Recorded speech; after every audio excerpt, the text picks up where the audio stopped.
The first thing you lose isn't your job. It's not your apartment or the trust of the people who love you. The first thing you lose is the light. The way the afternoon sun hits the Transamerica Pyramid, the glint off the bay, it all just fades to gray. You stop seeing it. That's what the needle does. It doesn't just poison your veins. It poisons the whole goddamn world. Another Tuesday, another shift at Sal's. The smell of stale coffee and burnt bacon was the perfume of my life now. It clung to my clothes, my hair, my skin.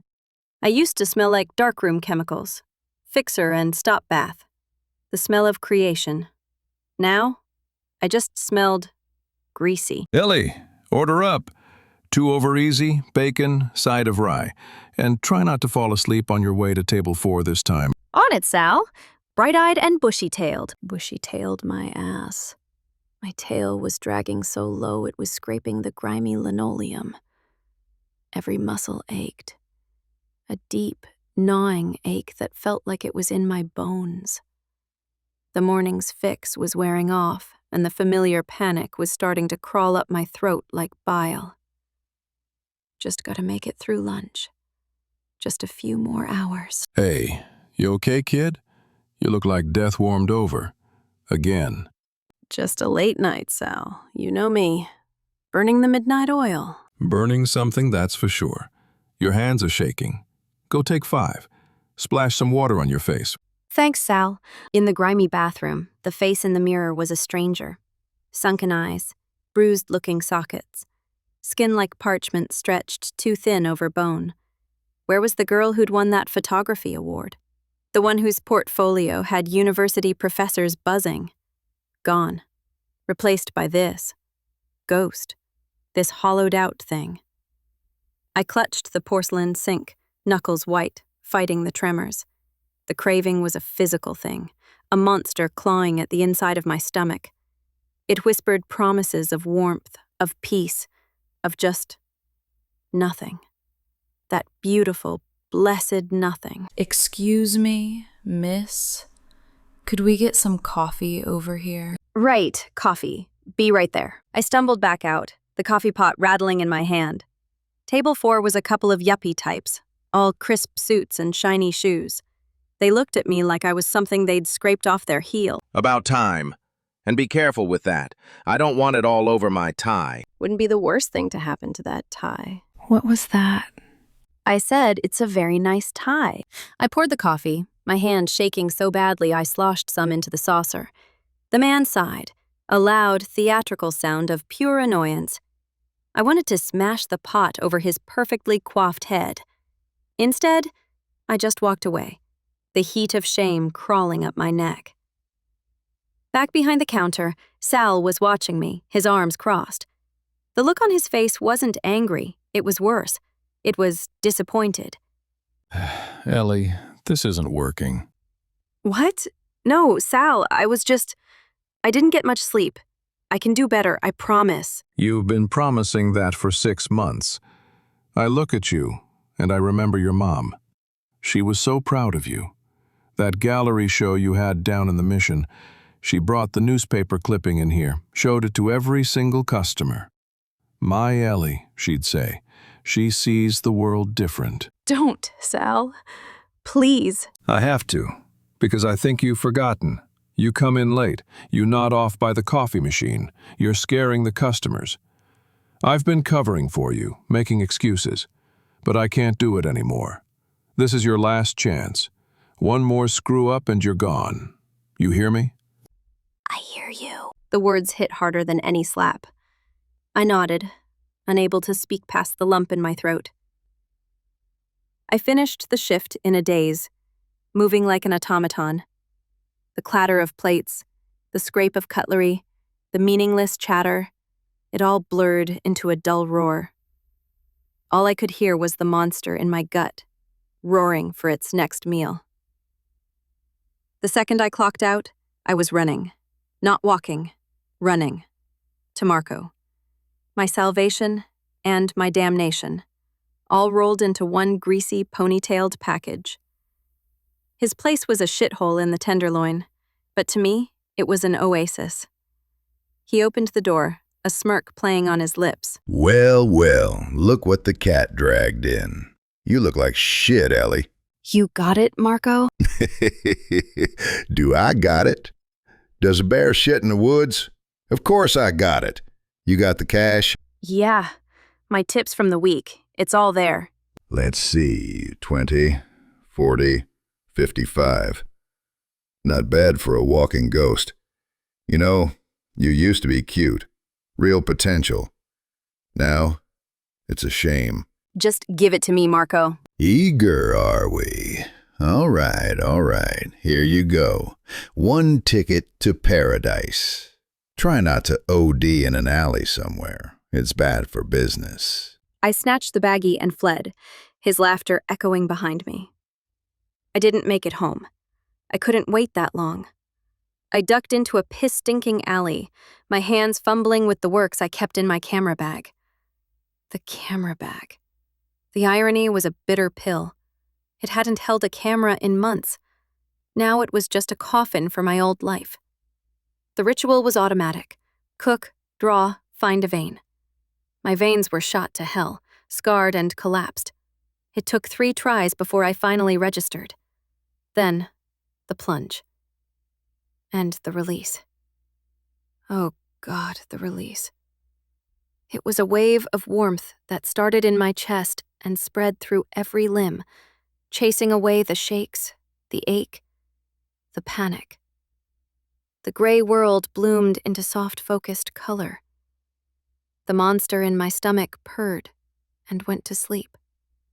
I leaned my head back against the cold, damp brick and closed my eyes. For a few blissful hours, there was nothing. Just blessed, beautiful nothing. My head. Waking up was the worst part. The brief peace always gave way to a throbbing headache and a mouth that tasted like an ashtray. I was still in the alley. The sun was going down, painting the sky in shades of orange and purple. A beautiful sunset, the kind I used to live to capture. Now it just hurt my eyes. I dragged myself to my feet, my joints screaming in protest. Time to go home. Home. A 1-room apartment with peeling paint and a view of a brick wall. It wasn't much, but it was mine. For now. When I got to my building, there was a piece of paper taped to my door. It wasn't a friendly note. The bright orange paper screamed, "Eviction notice."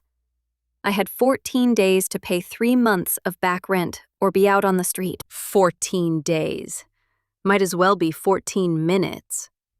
I stumbled inside, the notice crinkling in my hand. The place was a disaster.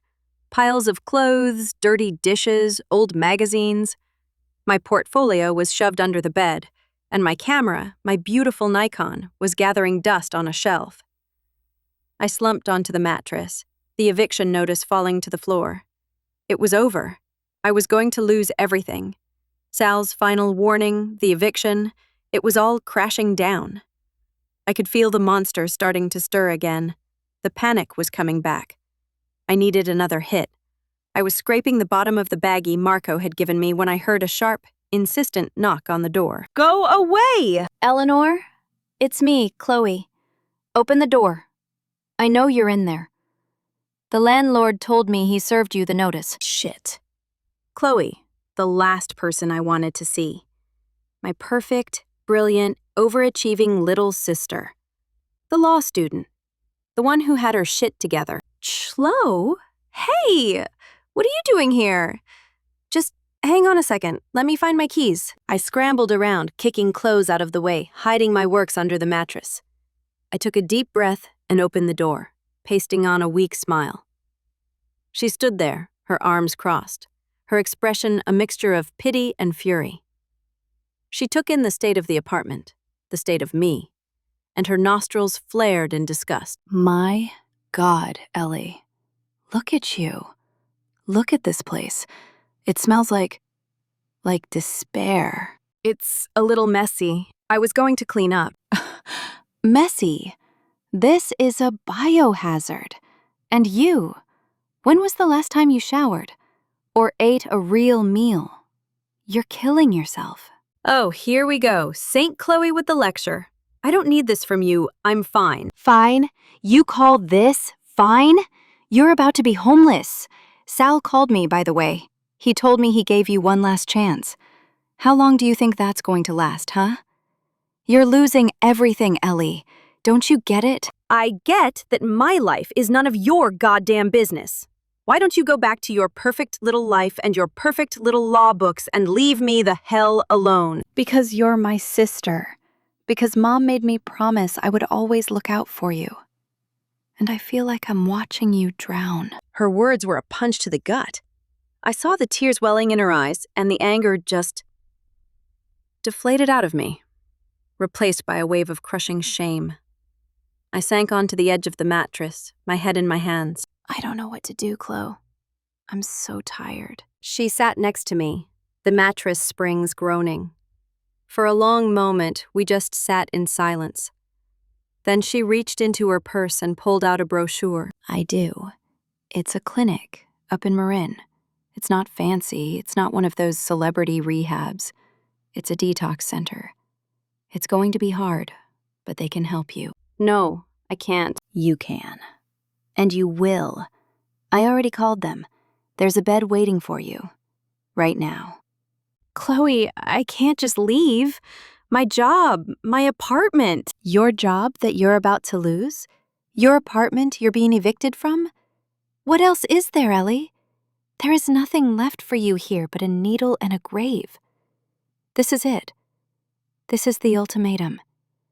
You get in my car right now, and we drive to this clinic, or I walk out that door and I am done. I will not enable you anymore. I will not watch you die. The choice is yours. I looked at her. Her jaw was set, her eyes fierce. She meant it. This was the precipice. Behind me was the alley, the eviction notice, the shame, the slow gray suicide I was committing. In front of me was the unknown, a different kind of pain, a terrifying, cleansing fire. But maybe, just maybe, there was something on the other side. I looked around the squalid room at the dusty camera on the shelf. I remembered the smell of Fixer. I remembered the joy of capturing a perfect moment. I remembered the light. Okay. Okay, I'll go. The drive over the Golden Gate Bridge was silent. I watched the city I loved, the city that was killing me, recede in the rearview mirror. I was crossing a threshold, leaving my cage of comfort, my prison of addiction. I was terrified. But for the first time in a very, very long time, I felt a tiny, fragile flicker of something I'd almost forgotten. Hope. Welcome to North Bay Recovery, Eleanor. I'm Dr. Evans.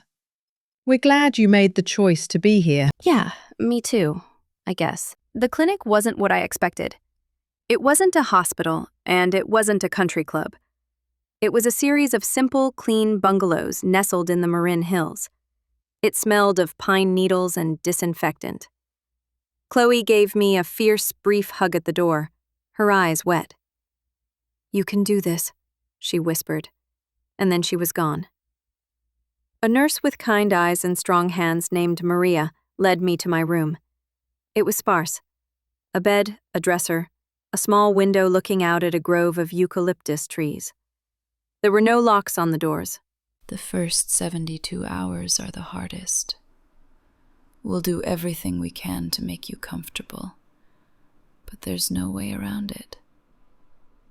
It's going to be a fight. You just have to remember what you're fighting for. A fight didn't begin to cover it. Hell. It was hell. The first night, the sweat started. My sheets were soaked through with a cold, clammy poison. Then came the shakes, violent tremors that rattled my whole body. Every muscle screamed. My bones felt like they were being ground into dust.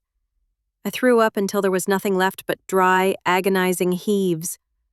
I curled into a ball on the hard mattress, sobbing, begging for a release that wouldn't come. This was the monster's last stand. It was raging, tearing me apart from the inside, demanding to be fed. I can't do this. Please, I need something. I know, honey. I know it hurts. Just breathe through it. Your body is just cleaning itself out. It's a war, and you're winning. I didn't feel like I was winning. I felt like I was dying. The days and nights blurred into one long, continuous moment of agony. The physical pain was excruciating, but the mental anguish was worse. Without the heroin to numb everything, the floodgates opened. Every bad decision, every person I'd hurt, every lie I'd told, it all came rushing back. The shame was a physical weight pressing down on my chest, making it hard to breathe. I saw my mother's disappointed face. I heard Sal's weary voice. I felt Chloe's desperate plea. I was forced to face the wreckage of my life, raw and unfiltered. On the third day, I was introduced to group therapy. I sat in a circle of strangers, all looking as broken and battered as I felt. Dr. Evans led the session. Who wants to share first? There's no judgment here, only support. I stayed silent, hugging my knees to my chest. I listened as others told their stories. A construction worker who got hooked on painkillers after an accident. A suburban mom who drank a bottle of vodka every night after her kids went to bed. A stockbroker who snorted his fortune away. Their stories were all different, but the core was the same. A pain so deep they'd tried to drown it. One man, older, with a weathered face and tattoos snaking up his arms, caught my eye. His name was Marcus. I've been chasing the dragon for 30 years. Heroin, coke, meth. You name it, I've done it. I've lost 2 wives, 3 kids who won't speak to me, and more jobs than I can count. I've woken up in gutters and jail cells. Every time, I'd tell myself, this is it. This is the bottom. But the thing about addiction is, you can always dig deeper. There is no bottom until you stop digging. His words hit me. Until you stop digging. I had been digging for years, convinced I was searching for something, when all I was doing was burying myself alive. Later that day, I found Marcus sitting outside on a bench, smoking a cigarette. Hi, I'm Ellie. Marcus, saw you in group. First time through the ringer? Yeah, it's worse than I imagined. It's a real son of a bitch, ain't it? They strip you down to the bone, make you look at the ugly truth you've been running from. That's the point. You can't heal what you refuse to look at. I don't know if I'm strong enough. Let me tell you something, kid. Addiction isn't a moral failing. It's not about being weak or strong. It's a disease. A sneaky, lying bastard of a disease that whispers in your ear and tells you that you need it to survive. The only way to fight it is to call it on its bullshit. You gotta find a reason to live that's more powerful than its reason for you to die. What's your reason? His question hung in the air. What was my reason? For a long time, I thought I didn't have one. But then, an image floated into my mind. The heavy weight of my Nikon in my hands. The satisfying click of the shutter. The magic of watching an image appear in the developing tray. I'm a photographer. Or, I was. There you go. Hold on to that. That's your lifeline. The days that followed were a grueling routine. Detox, group therapy, individual counseling, bland food, and restless nights. I met other people, like Sarah, a girl my age whose story was terrifyingly similar to my own. We clung to each other, 2 pieces of driftwood in a storm. Slowly, painstakingly, the fog began to lift. The physical agony subsided into a dull, manageable ache. The cravings still came, sharp and sudden like ambushes, but they were no longer all-consuming.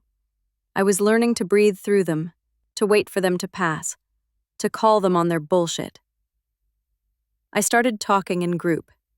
At first, it was just a trickle of words, but soon it was a flood. I talked about my mom's death from cancer and how I'd used the grief as an excuse to start using. I talked about the jealousy I felt towards Chloe and the guilt that came with it. I talked about pawning my best lenses for drug money. I laid all my ugliness out in that circle of broken people, and they didn't flinch. They just nodded. They understood. After 3 weeks, I was moved out of the detox unit and into the residential program. I had completed the first, most brutal stage of the search. I had survived the withdrawal. Dr. Evans called me into her office. You've made incredible progress, Eleanor. You're doing the work. The real, hard work. So, what happens now? Now, the real hard work begins. Getting clean in here in this bubble is one thing. Staying clean out there, that's a different game entirely. I had found a fragile, tentative sobriety. I felt a sense of clarity, a lightness I hadn't experienced in years. Chloe came to visit on a Sunday, her eyes wide with surprise and relief at the change in me. The sallow, haunted look was gone. I had color in my cheeks. I had gained a few pounds. We sat in the visitor's garden, the California sun warm on our skin. Ellie, you look good. You look like you again. I feel like me again. It's strange. Like waking up from a long, bad dream. So, you're really doing it. You're getting clean. I'm trying, Chloe. One day at a time. That's what they say, right? I have something for you. 2 things, actually. First, I talked to your landlord. I paid your back rent, and I paid the next 2 months in advance. Your apartment is safe. Chloe, you didn't have to do that. I can't pay you back. Don't worry about that. Just consider it an investment in your future. And this. She pulled something else out of her bag. A small yellow and black box. Kodak Tri-X 400. A roll of film. I took it from her, the weight of it feeling both foreign and deeply familiar in my palm. It was more than just film. It was a vote of confidence. It was a key. Thank you. Welcome back, sis. That night, I held the roll of film in my hand, turning it over and over. A false victory, maybe. A sense that I had found what I was looking for, that I had been cured. I felt a surge of creative energy, a desperate need to see the world through a lens again. The clinic had a weekend pass program for residents who were making progress. The next Friday, I signed myself out for the day. I took a bus back across the bridge, back to the city. The city looked different, sharper, more vibrant. The sounds were louder, the smells more pungent. My senses, dulled for so long, were firing on all cylinders. It was overwhelming, but exhilarating. I went straight to my apartment. It was clean. Chloe had hired a service to come in and scrub it from top to bottom. It was still a crappy little room, but it was a blank slate. I found my Nikon on the shelf. I blew the dust off it, my fingers tracing its familiar lines. I loaded the film Chloe had given me, the mechanical clicks and whirs a symphony to my ears. I felt whole. I felt like a photographer again. I spent the whole day walking the city streets, from the Mission to North Beach, Haight-Ashbury to the Embarcadero. I shot everything. The weathered face of an old man reading a newspaper, the joyful chaos of kids playing in a fountain, the stark geometric beauty of the city's skyline. I wasn't just taking pictures. I was seeing again. I was reclaiming my life, one frame at a time. As the sun began to set, I felt a deep, profound sense of peace. I had done it. I had beaten the monster. I had found my way back. I'm back. I'm really back. The glow of my false victory didn't last long. The real world wasn't a protected bungalow in the Marin Hills. The real world had teeth. The first bite came a week after I got back to my apartment for good. I was walking home from an NA meeting, feeling steady, feeling strong, when I saw him. Marco, leaning against a liquor store wall, a greasy smirk plastered on his face. My blood ran cold. Ellie, hey, stranger. Heard you went on a little vacation. Looking good. Healthy. I don't have time for this, Marco. Whoa, hold on now. Too good for your old friends? I got a new batch in. Pure China white. The stuff you dream about. Just a little taste. For old time's sake. On the house. My heart hammered against my ribs. My palms were sweating. The monster, which had been sleeping so soundly, stirred. It stretched its claws. My body remembered the feeling, even if my mind was screaming, no. The warmth, the peace, the blessed nothing. He saw the flicker of hesitation in my eyes. Come on, Ellie. You know you want it. Just one little hit. Who's gonna know? Get out of my way. Your loss. You know where to find me when you get tired of playing saint. I pushed past him and ran. I didn't stop running until I was safely behind the locked door of my apartment, my back pressed against it, chest heaving. The craving he had ignited was a wildfire. It was a physical, screaming need. It was the hardest fight I'd had yet. I called Marcus. His gravelly voice on the other end of the line was an anchor. It's the disease, kid. It's a patient bastard. It'll wait for you to feel strong, to feel confident. Then it'll jump you in a dark alley. What are you gonna do? I want to use. God, I want it so bad. I know you do, so don't be alone with it. Get your ass to a meeting. Now. Don't think about it. Just move your feet. Go. I hung up and went straight to a late-night meeting in a church basement. I shared what happened, my voice trembling. And again, a room full of broken people nodded. They understood. I had survived the ambush, but the hits kept coming. A few days later, an old friend from my using days, Gina, called me, sobbing. Ellie, I'm in trouble. I'm sick. I need $50. Just 50. I'll pay you back on Friday, I swear. Gina, I can't. I'm clean now. I can't be around it. Oh, I see. You're better than me now? You got your shit together, so you just kick the rest of us to the curb? Some friend you are, you self-righteous bitch. She slammed the phone down. The words stung. Was I self-righteous? Or was I just trying to survive? The price of my new life was severing ties with my old one, and it hurt more than I expected.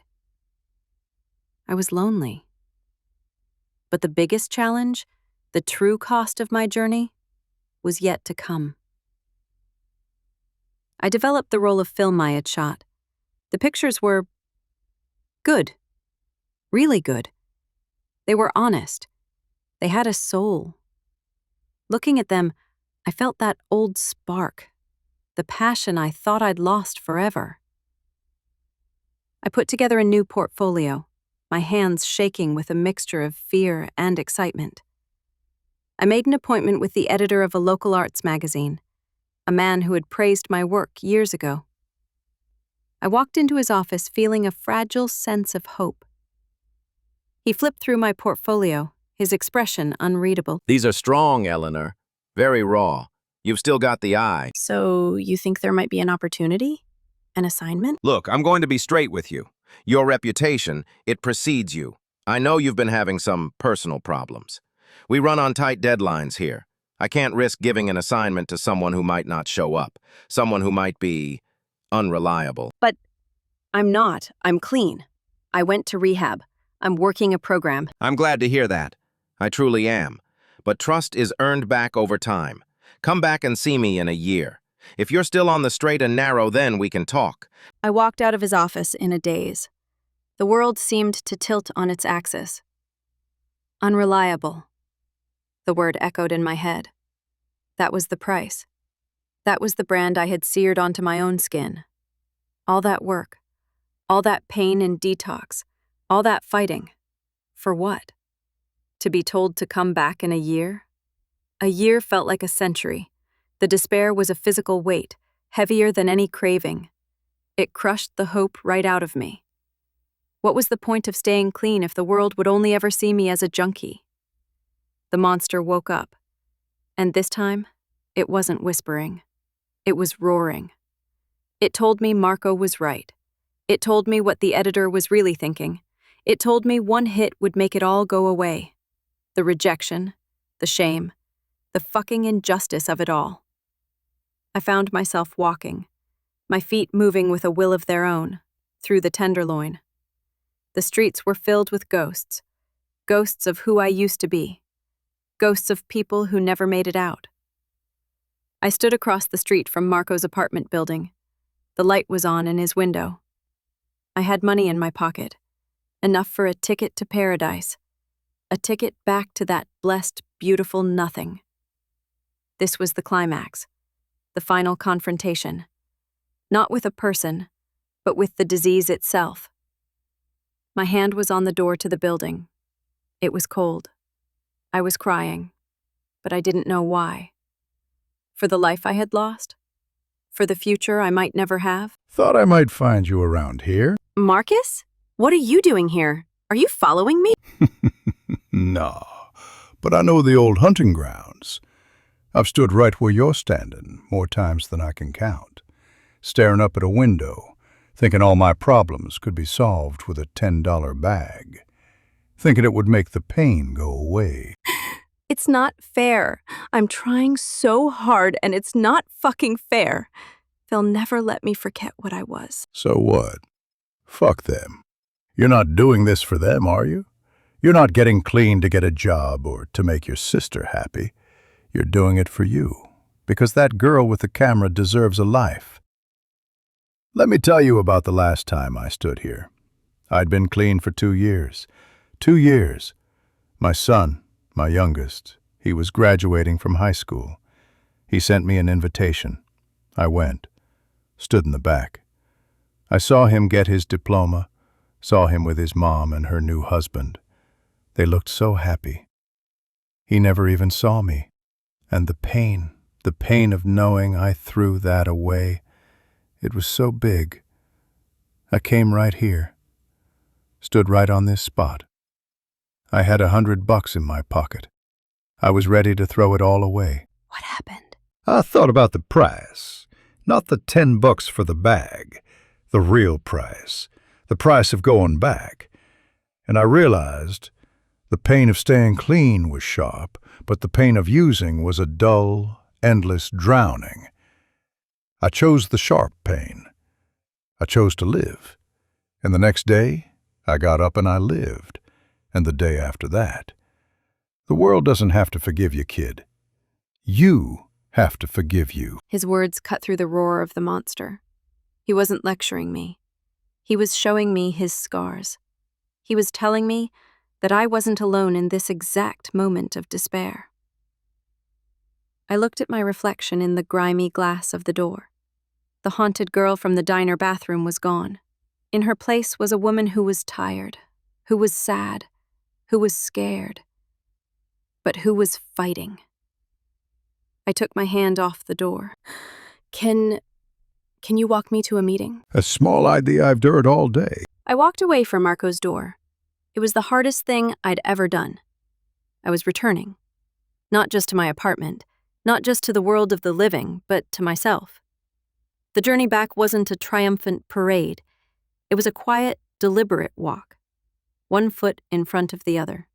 When I got home, the apartment felt different. It wasn't a cage or a crash pad anymore. It was a sanctuary. My sanctuary. I didn't call Chloe to tell her I almost relapsed. I called her to tell her I was okay. Are you sure? You sound tired. I am tired, but I'm okay. I'm really okay. I just wanted you to know that. Something had shifted. I wasn't leaning on her anymore.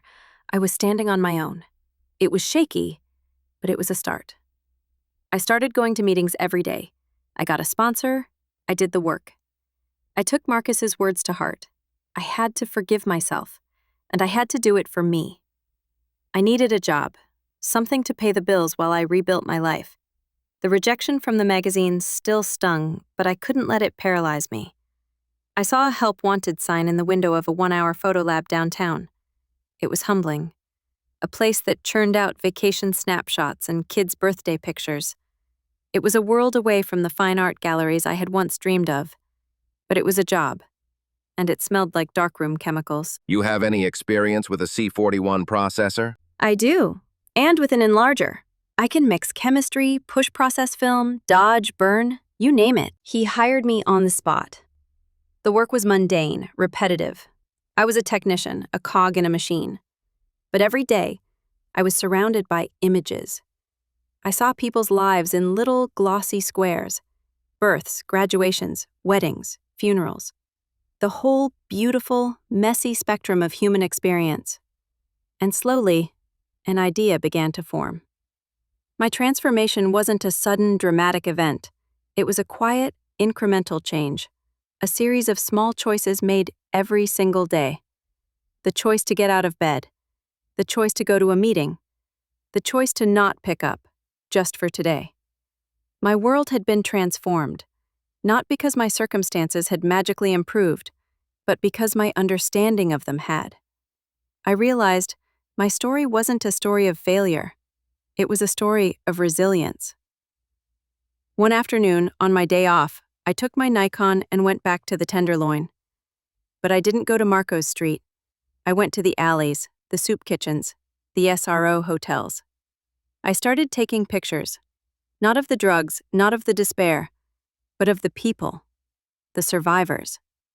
I shot a portrait of an old woman with eyes that had seen everything, sitting on a milk crate, holding a steaming cup of coffee like it was a precious jewel.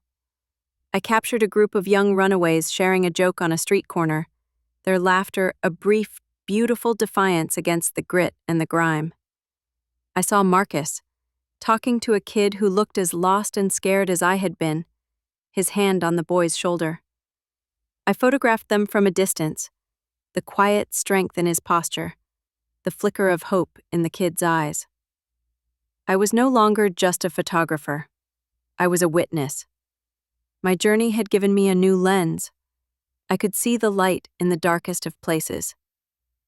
The final scene isn't an ending, because this journey never really ends. But it's a new beginning.